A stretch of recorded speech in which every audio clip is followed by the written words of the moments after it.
Le porte-parole du Kremlin, Dmitri Peskov, a affirmé que l'Ukraine n'avait fait que mettre en œuvre les plans des États-Unis. M. Peskov a précisé que M. Poutine travaillait normalement dans son bureau au Kremlin ce jeudi, mais que les mesures de sécurité ont été renforcées.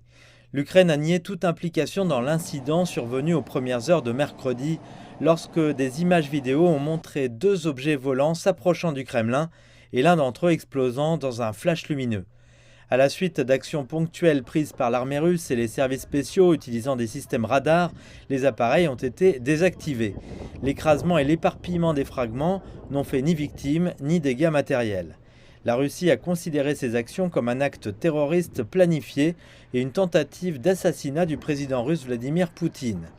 Selon le Kremlin, le président Poutine ne se trouvait pas au Kremlin au moment de cet attentat. Il se trouvait dans sa résidence de Novo-Ogaryovo, à l'extérieur de la capitale russe. Son emploi du temps n'a pas changé et Moscou prévoit toujours d'organiser le défilé militaire du jour de la victoire sur la place rouge.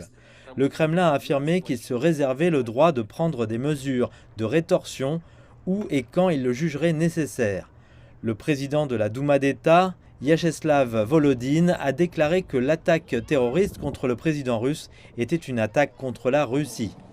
Les autorités russes ont également évoqué la nécessité de renforcer les mesures de lutte contre la menace des drones. Dans une déclaration, le maire de Moscou, Sergueï Sobyanin, a indiqué que les vols de drones seraient interdits à moins qu'une autorisation spéciale n'ait été obtenue auprès des autorités gouvernementales. Au cours des derniers jours, la Russie a connu une série d'attaques sur son sol, notamment des incendies dans des dépôts pétroliers et des explosions sur des voies ferrées.